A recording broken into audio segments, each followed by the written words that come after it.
আলহামদুলিল্লাহ, আমি আসছি আপনাদের মতো নুরানি চেহারাগুলোকে দেখার জন্য। আসলে বাংলাদেশকে যদি গড়তে হয়, চেঞ্জ করতে হয়, এবং বাংলাদেশে যদি একটা রাইট ডিরেকশনে নিয়ে যেতে হয়, এবং যার কিছুটা সুযোগ তৈরি হচ্ছে বলে আমরা মনে করছি, সেই পরিবর্তনের জন্য তো ওসমানের মতো 20,000 সৈন্যের দায়িত্ব নিতে হবে। সেই পরিবর্তনের জন্য তো আল্লাহ রসুলের নবতের পরে খাদিজার যে সম্পদ ছিল সব কিছু উজাড় করে দিয়েছিল সত্য প্রতিষ্ঠার জন্য। সেরকম একটি সময় এবং স্পিরিটই তো আজকে প্রয়োজন। আজকে তো হিসাব করে দানের বিষয় নয়, এখন মূল বিবেচনাটা হচ্ছে আমরা এই মুসলিম উম্মাকে এখন কিভাবে দেখতে চাই। মূল বিষয়টি হচ্ছে আমার কাছে, আমরা বাংলাদেশকে কি আন্দোলনের জন্য, সংগ্রামের জন্য, ইসলামের জন্য, মানুষের জন্য, কল্যাণের জন্য, একটি ওয়েলফেয়ার স্টেট তৈরি করার জন্যে আমরা চ্যালেঞ্জটাকে গ্রহণ করব কিনা, নাকি আমরা গতানুগতার মতো এক কেতাব দো মোলাকাত, অথবা কিছু কিছু দিলাম নিয়ে যান এবং 2-4টা অ্যাম্বুলেন্স কিনেন, 2,000 মানুষকে চিকিৎসা দেন। এটা সংখ্যার একটু বাড়িয়ে দিলাম। আগে 3টে অ্যাম্বুলেন্স ছিল, এখন 6টা অ্যাম্বুলেন্স। আগে 100 মানুষের সেবা করতাম, শুশ্রূষা করতাম, চিকিৎসা করতাম, এখন 200 লোক। আমরা কি এটা চাই? নাকি we need a change? We need a change in the positive manner. আমরা সকলেই এটা জানি। রসুল আকরাম সাল্লাল্লাহু আলাইহি ওয়াসাল্লাম তার আন্দোলনে ইনফাক ফি সাবিলিল্লাহকে ফরজ করে দিয়েছিল কোরআনে। সব সময় সাহাবারা তাদের যা সাধ্যমতো কন্ট্রিবিউট করেছে, কিন্তু তাবুকের যুদ্ধের আহ্বান ছিল ভিন্ন। তাবুকের যুদ্ধে জাকাত আদায়ের কথা বলা হয়নি, তাবুকের যুদ্ধে সব কিছু নিয়ে ঝাঁপিয়ে পড়ার কথা বলা, সর্বোচ্চ ত্যাগের কথা বলা হয়েছিল। এবং সেই ত্যাগের প্রতিযোগিতায় আবু বকরের কথা আমরা জানি। আল্লাহ রসুল যখন জিজ্ঞাসা করছে তোমার পরিবারের জন্য কি নিয়ে আসছে, আবু বকর তো এই জবাবই দিয়েছিলেন, আল্লাহ এবং আল্লাহ রাসূলকে রেখে আসছে। এর মানে কি? এর মানে হচ্ছে আমি কোনো জাগতিক সম্পদ আমি রাখি আসি নাই। ওমর কি জবাব দিয়েছিল? ভাবছিল মনে যে এবার আমি ফার্স্ট হব, আমি অর্ধেক নিয়ে আসছি। ফার্স্ট হতে কি পেরেছিলেন? That was the spirit, not the amount. আপনি 2.5% দেবেন, পুরাটা দেবেন, এটাই স্পিরিট ছিল না। স্পিরিটটা ছিল how much I can do, what I can do for. আমি তো মনে করি বাংলাদেশে সেরকম একটি সময় এসেছে আমাদের জন্য, যা বাংলাদেশ জামাত ইসলামী আন্দোলনের 85 বছর ইতিহাসে আর কোনো দিন হয় নাই। বাংলাদেশের স্বাধীনতার 54 বছরে আমরা কোনো দিন এই পরিবেশ পাইনি। আমাদের যখন 2জন মন্ত্রী ছিল, আমরা যখন সরকারে ছিলাম, এ পার্ট অফ গভর্নমেন্ট ছিলাম, সেদিনই বিএল কলেজে আমাদের ভাইদেরকে হত্যা করা হয়েছিল। সেদিনও রাজশাহী ইউনিভার্সিটিতে আমাদের ভাইদেরকে হত্যা করা হয়েছিল। সেদিনও না বিশ্ববিদ্যালয়ে আমরা আঘাতপ্রাপ্ত হয়েছিলাম। আমি কাউকে কন্ডেম করার জন্য বলিনি, আমি বলেছি সেই দিনও আমরা আজকের মতো নিরাপদ ছিলাম না। আজ রাতে 3টায় ছাত্র শিবিরের কোনো একটি মানুষ, কোনো দাড়িওয়ালা মানুষ, টুপিওয়ালা মানুষ একা একা যদি ঢাকা থেকে টাঙ্গাইল হেঁটে যেতে চায়, আল্লাহর ভয় ছাড়া তার উপর আর কোনো ভয় নেই। সেটাই আমি বুঝতে চাই। এটি এমন একটি মৌসুম, এমন একটি সুযোগ, এমন একটি এনভায়রনমেন্ট। আমি ইসলামী ছাত্র শিবিরের সভাপতিকে, নতুন সভাপতিকে আলহামদুলিল্লাহ অনেক ম্যাচিউর, অনেক অনেক ক্যালকুলেটিভ, অনেক আর্টিকুলেট, তাকে বলেছিলাম পরিবেশ কেমন তোমাদের। সে বলল যে পরিবেশটি এমন যে আমি যতদূর দৌড়াতে পারি ততটুকু আমার। তো কোনো মানুষকে যদি কেউ বলে যে তুমি যত দ্রুত যতদূর দৌড়াতে পারে সমগ্র জমির মালিক তুমি, এই কোন বেকুব হবে যে কিছু দূর যাইয়া বসে রেস্ট নিতেছে? এরকম বোকা লোক আছে? আমরা আজকের এই সময়ের, এই মুহূর্তের, এই বাংলাদেশের এই ইসলামী আন্দোলনের এই প্রেক্ষিতে আপনাদের কথা বলছি না, আমার কথা বলছি। সেই বোকা হতে চাই না যার কাছে অবারিত বিস্তৃত আদিগন্ত সম্পদের হাতছানি আছে, কিন্তু সে বসে বসে রেস্ট ইচ্ছার সময় কাটিয়ে দিচ্ছে। আমরা সকলেই জানি সম্পদ আল্লাহ দিয়েছেন প্রয়োজনে। সম্পদের প্রয়োজন আছে, নাহলে আল্লাহ দিবেন কিনা? সম্পদ ইসলামী আন্দোলনের প্রয়োজন, সেজন্যই সম্পদ দেওয়া হয়েছে। হযরত খাদিজা রাদিয়াল্লাহু তাআলার সম্পদ সেদিন যদি আল্লাহর রসুলকে ইচ্ছামতো খরচ করার সেই অধিকার না দিতেন, সমাজে সেই সম্পদের মাধ্যমে যে ইজিনেস তৈরি হয়েছিল, কনভার্সন হয়েছিল, কনভিন্স হয়েছিল, মানুষ একটা পরিবেশ তৈরি করে দিয়েছিল, আল্লাহর রসুলের সেই সময়ের জীবনটি অথবা হয়তোবা আরও কঠিন হতে পারে। কি এক কৌশল!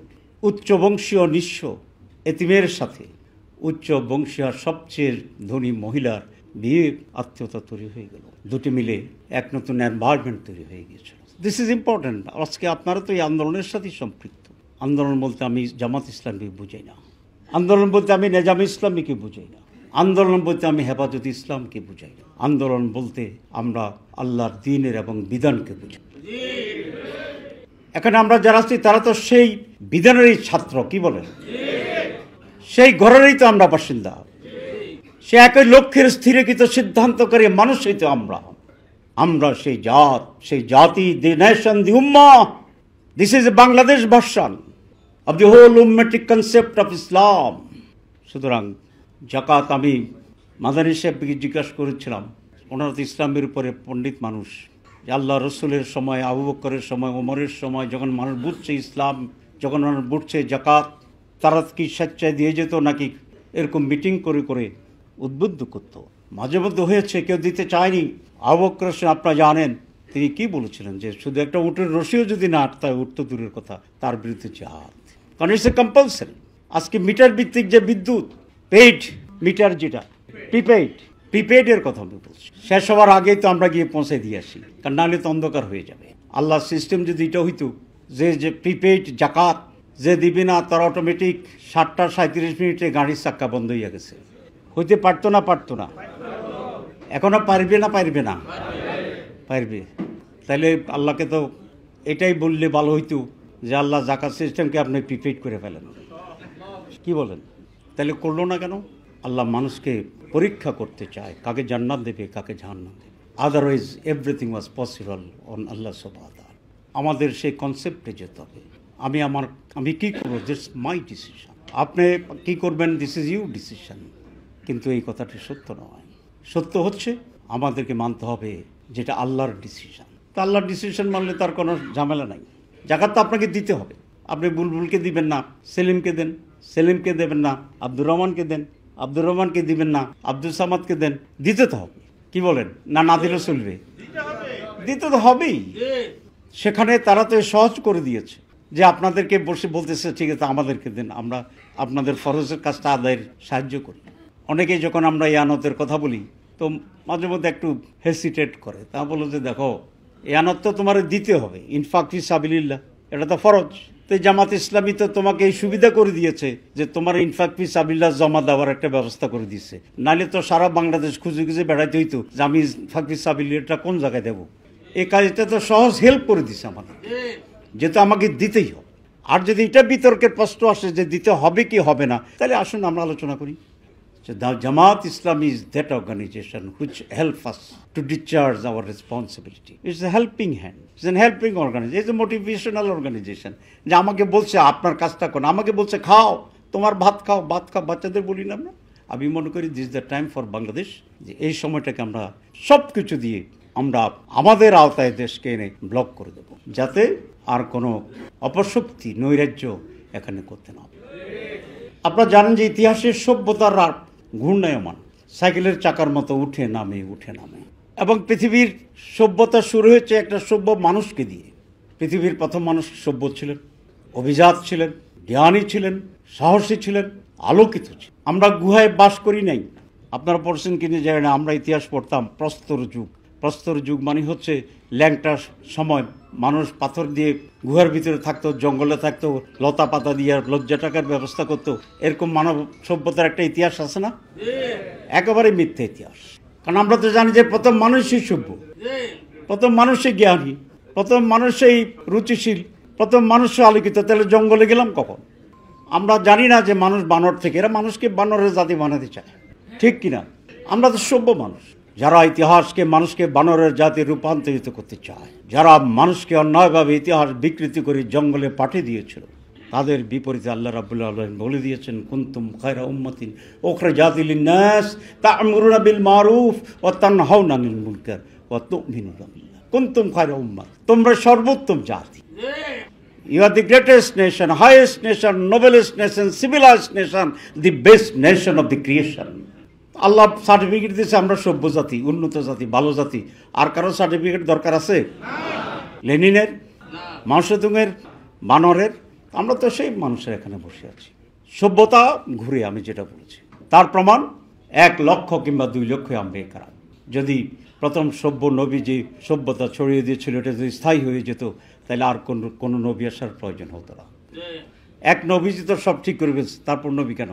এর মানে সত্য প্রতিষ্ঠিত হয়, সত্য নির্বাপিত হয়, আবার সত্য প্রতিষ্ঠিত হয়। সেই জন্য 1 লক্ষ কিংবা 2 লক্ষ আম্বিয়া কেরাম এসেছে, সভ্যতাকে আবার চাকা ঘুরে দিয়েছে।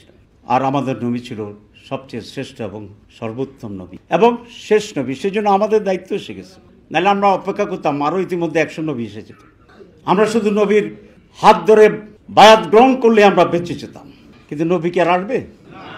ওই দ্য পিপল ওয়ালতাকুম মিনকুম উম্মাতান ইয়াদউনা ইলাল খায়র ইয়ামুরুনা বিল মারুফ ওয়া ইয়ানহাউনা আনিল মুনকার ওয়া উলাইকা হুমুল মুফলিহুন।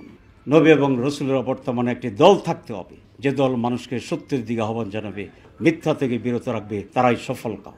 আজকে এই সফল কামেরাই আমরা এই ঘরের ভিতরে বসে আছি। আমাদের কোনো ফেলিউর নেই, অনুশোচনা নাই। দেখেন, আমাদের এত লোককে মেরে ফেলেছে, আমরা কি অনুতপ্ত হয়েছি? আমাকে রিমান্ডে নিয়ে বলেছিল যে তোমরা আসো কিনা, বলে মানে আমাদের কোনো সমস্যা নাই, আমাদের লোকদেরকে তোমরা যেন হত্যা করো। তার পিতা সে বলে আমি শহীদের গর্বিত পিতা। তো তাহলে তুমি তাকে হারাতে তো পারলো না। আমাদের যখন তোমরা 1 হাত কেটে দাও, আমরা আল্লাহকে বলি আলহামদুলিল্লাহ, আমার এখনো আরেকটা হাত বাকি আছে। তুমি তারা কিভাবে পরাজিত করবে?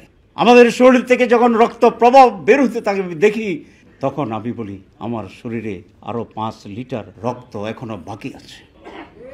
এই জাতিকে তো পরাজিত করা যায় না, পরাভূত করা যায় না। সেই জন্য 15 বছরের নির্যাতন, শাহাদাত, ত্যাগ, কোরবানি, আত্মত্যাগ, হিজরত, সব কিছুর পরে বুলডেজার তো 32-এর আগে আমার সাতক্ষীরায় আমার আমিরের বাড়িতে বুলডেজার লুটপাট লণ্ডভণ্ড করে দিয়েছিল। কিন্তু সেই বুলডেজার আমার বাড়িকে নিশ্চিহ্ন করে দিয়েছে আর আমার হৃদয়কে প্রশান্তিতে ভরে দিয়েছে। তুমি আমাকে কিভাবে পরাজিত করবে? তুমি যখন আমাকে দেশে থাকতে দাও না, তখন আমি মক্কা ছেড়ে মদিনায় হিজরত করেছিলাম, আমি আবিসিনিয়ায় চলে গিয়েছিলাম, আমার সন্তান থেকে গিয়েছে, আমার স্ত্রী থেকে গিয়েছে, আমি তো পাড়ি জমিয়েছি সেই 7 সমুদ্র তেরণ। আমি তো সেই জাতি, আমাকে কিভাবে পরাজিত করবে? রাসূল আকরাম সাল্লাল্লাহু আলাইহি ওয়াসাল্লাম নবুয়ত প্রাপ্তির পরে বেশ কিছু সময় ধরে তার আন্দোলনের জনশক্তি ছিল মাত্র 5 জন। রাসূল ইসলাম স্বয়ং নিজে সেনাপতি, সভাপতি, প্রধান, একজন বালক হযরত আলী, একজন যুবক হযরত আবু বকর, একজন নারী হযরত খাদিজা, একজন কৃতদাস হযরত জায়েদ। এই 5 জনের কাফেলা মাত্র 21, 22, 23 বছরের এই স্বল্প সময়ের মধ্যে আরব বিশ্বের সারা দুনিয়ায় এমন এক পরিবর্তন আনতে পেরেছিলেন, যেই পরিবর্তনের বিশ্লেষণে মিস্টার হার্স 100 বুকে পৃথিবীর শ্রেষ্ঠতম মানুষ হিসাবে আমাদের রসুলের নামকে সন্নিবেশিত করেছিল। তিনি বলেছিলেন মোহাম্মদ কেন প্রধান 1 নম্বর। তার ব্যাখ্যা নিয়ে বলেছিলেন মোহাম্মদ এমন কিছু লোক তৈরি করতে পেরেছিল যারা পৃথিবীর ইতিহাসে সবচেয়ে সমুজ্জ্বল। তিনি তৈরি করেছিলেন আবু বকরকে, তিনি তৈরি করেছেন ওমরকে, তিনি তৈরি করেছিলেন আলীকে, তিনি তৈরি করেছিলেন ওসমানকে, তিনি তৈরি করেছিলেন খালেদ বিন ওলীদকে, তিনি তৈরি করেছেন লবিদকে, যারা সেই যুগের সবচেয়ে শ্রেষ্ঠ মানুষরা ছিল বিভিন্ন বিষয়ের জন্য। আজ এখানে আমরা 5 জন নই, আমরা 5000। আমরা 5000 নই, আমরা 5 লক্ষ। আমরা 5 লক্ষ নই, আমরা 5 কোটি। আসুন সেই তরিকায়, সেই আহ্বানে, সেই দর্শনে, সেই প্রজ্জ্বল প্রতিভায়, সেই আলোক বক্তৃতা আলোতে আমরা নিজেদেরকে সমুজ্জ্বল করে 5 জনের কাফেলা যে পৃথিবীতে পরিবর্তন এনেছিল, আমরা এই বাংলাদেশে লক্ষ কোটি মানুষেরা যারা আজকে আমরা এখানে আছি, তারা মিলে এই সামান্য 54 বর্গমাইলের এই ভূখণ্ডকে 18 কোটি মানুষের এই বাংলাদেশকে আবার সেই সোনালী স্বপ্নের, কল্যাণের, আল্লাহ রসুলের খেলাফত আলা মিনহাজুন নবুয়তের ভিত্তিতে আমরা এটাকে রূপান্তর করি। আর সেই জন্যই যদি প্রয়োজন হয়, যদি ডাক আসে, তাহলে আমরা কি শুধু জাকাত দেব? আমরা কি শুধু ওসর দেব? আমরা কি গনে টাকা দেব? আমরা কি লাখ দেব? হ্যাঁ, সেই ওমর ওসমানের সেই প্রতিযোগিতায় আমরা ইনশাআল্লাহ নিজেদেরকে সেই জায়গায় নিয়ে পৌঁছবো ইনশাআল্লাহ। আল্লাহ রাব্বুল আলামিন আমাদের তৌফিক দান করুক। ডিসিশন আপনারা নেবেন। আসসালামু আলাইকুম ওয়া রাহমাতুল্লাহি ওয়া বারাকাতুহু।